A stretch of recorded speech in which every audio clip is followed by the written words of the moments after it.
Olá, profissionais de saúde. Hoje vamos falar sobre o sarampo, uma doença viral aguda, altamente contagiosa, muito comum na infância, potencialmente grave, inclusive pode levar ao óbito, e que é transmitida ao falar, tossir e espirrar. A doença já havia sido declarada eliminada no país pela Organização Mundial da Saúde, e com isso as pessoas podem ter deixado de se vacinar, como também deixaram de vacinar os seus filhos. E hoje o Brasil vem enfrentando um novo surto de sarampo em vários estados que pode levar inclusive a comprometer o certificado de eliminação da doença. Um caso suspeito de sarampo é qualquer paciente que apresenta febre e exantema, o exantema maculopapular morbiliforme, de direção centrípeta, ou seja, ele começa na região retroauricular e vai disseminando para o restante do corpo, seguido de tosse, ou coriza, ou conjuntivite, independente da idade e situação vacinal. A atenção especial deve ser dada às pessoas que viajaram para locais com circulação do sarampo que estejam apresentando sinais e sintomas compatíveis com a doença.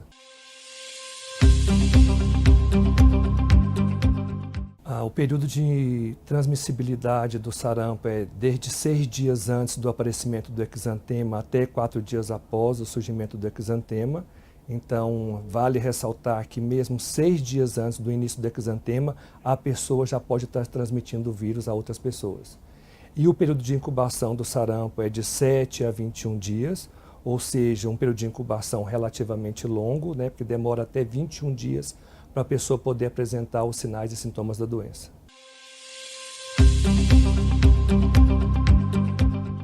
As manifestações clínicas do sarampo, geralmente elas começam pelo sintoma que a gente chama de sintomas catarrais, que é caracterizado por uma febre alta, geralmente em torno de 38,5, é uma tosse seca no início da doença, coriza, a conjuntivite, que não é uma conjuntivite purulenta. Posteriormente aparecem as manchas de Koplik, que são pontos branco amarelados na parte interna da bochecha, e por último o exantema céfalo-caudal, maculopapular morbiliforme, que começa na região retroauricular e vai descendo para o restante do corpo.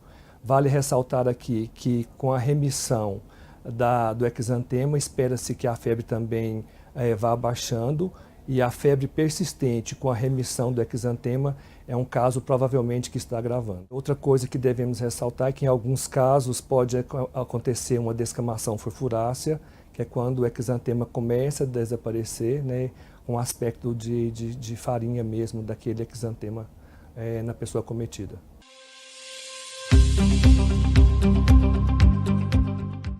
O diagnóstico diferencial do sarampo, ele depende muito do preenchimento da clínica na ficha de notificação e investigação. Então vai depender muito do que está escrito ali para direcionar o profissional de saúde. A febre, se é uma febre alta ou uma febre baixa, o exantema, se ele é um exantema céfalo-caudal ou foi um exantema que só apareceu no tronco ou nas mãos ou nos pés, aquela conjuntivite é uma conjuntivite purulenta ou não purulenta, o paciente apresentou prurido ou não. Então vai depender muito da anamnese e do preenchimento da ficha para direcionar o profissional quanto ao diagnóstico diferencial de outras doenças que podem cursar com exantema.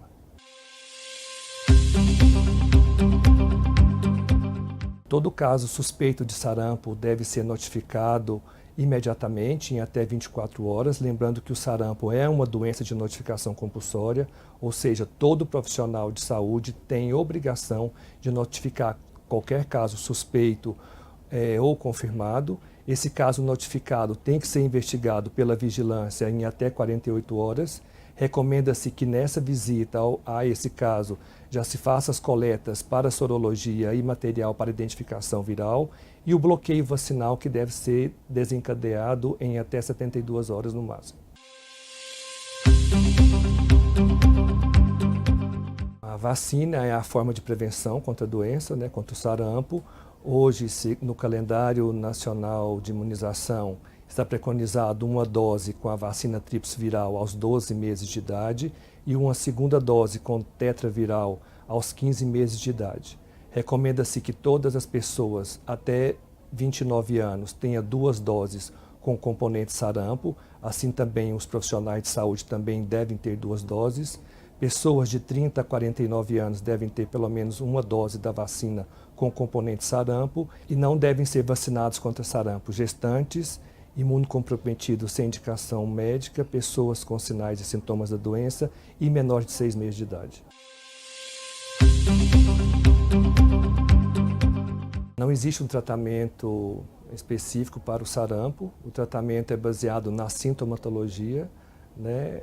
Recomenda-se uma hidratação oral rigorosa, o suporte nutricional, o repouso, né? E recomendamos que as pessoas que sejam suspeitas ou confirmadas de sarampo, elas permaneçam em isolamento domiciliar, ou se for um caso grave, que ele permaneça em isolamento hospitalar, por até 4 dias após o início do exantema, evitando assim que se contamine novas pessoas. O tratamento com antibiótico é contraindicado nos casos de sarampo, a não ser que a pessoa tenha alguma infecção, né, que pode ser como a pneumonia ou uma otite, por exemplo.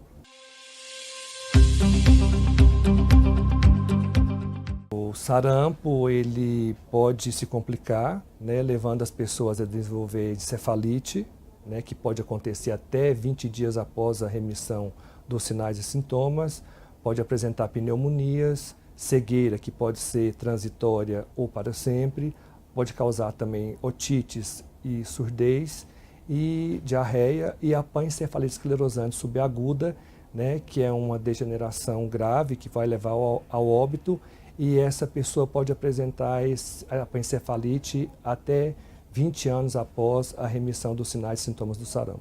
Então, profissionais de saúde, fiquem atentos às cadernetas de vacinação, não deixem de se vacinar, não deixem de vacinar a sua comunidade e os pais não deixem de vacinar os seus filhos. O sarampo pode matar. Céu nublado, o primeiro sinal de chuva, também é um alerta para a população fazer aquela vistoria em casa e se livrar dos criadouros dos mosquitos Aedes aegypti. O acúmulo de água limpa, seja em locais rasos como pratinhos de plantas ou em grandes quantidades, como em caixas d'água, representa um risco à saúde de todos. Oficialmente, o chamado período chuvoso da região norte do estado ainda não começou, mas com a proximidade, os trabalhos dos agentes de endemias começam a ser intensificados. É o 5º de 6 ciclos que eles desenvolvem para controlar os índices de endemias e evitar surtos de doenças. A cada 2 meses a gente passa na casa dele. A gente passa 6 vezes por ano. E nós temos uma coisa chamada ciclo, ou seja, da primeira casa à última casa, que a gente faz isso a cada 60 dias, entre 60 e 45 dias. Nós estamos fechando o 5º ciclo, vamos entrar no 6º ciclo, que começa a partir de novembro, que vai até dezembro. Aí as informações básicas, aquelas informações que o morador precisa compreender. Marcando o processo preventivo, os agentes receberam kits de uniformes e utensílios, uma segurança para servidores e população. É um material que é necessário até mesmo para efeito de identificação e segurança do servidor. Porque quando você tem um uniforme, principalmente de qualidade, como o que nós estamos recebendo agora, ele tem uma importância muito grande, um reflexo muito bom, tanto para o servidor quanto para o órgão que nós estamos trabalhando para ele. A solenidade também marca o início de um processo de valorização e capacitação dos servidores públicos. São profissionais muito importantes para a nossa cidade, para a nossa sociedade. Nós estamos seguindo na linha da valorização. Para que se tenha noção, comparando com o ano passado, este ano, por conta do trabalho destes profissionais, nós tivemos uma diminuição de 68% no que diz respeito ao chikungunya e à zika. E no que diz respeito à dengue, nós conseguimos reduzir cerca de 60%, comparando este ano com o ano passado. Então, a importância destes profissionais para a cidade de São Luís. Com o trabalho deles e o auxílio da população, a expectativa é que no próximo ano a incidência de doenças como dengue, chikungunya e zika vírus continue diminuindo. Nós temos uma redução importante na faixa de 60% de dengue e 68% de zika e chikungunya. Isso é o maior reflexo de um trabalho silencioso, que muitas vezes a população não percebe, mas que os agentes de endemia estão no dia a dia, no campo, enfrentando com todas as dificuldades essa guerra contra o mosquito da dengue. Deixa seu like, se inscreva e ative as notificações. Até a próxima!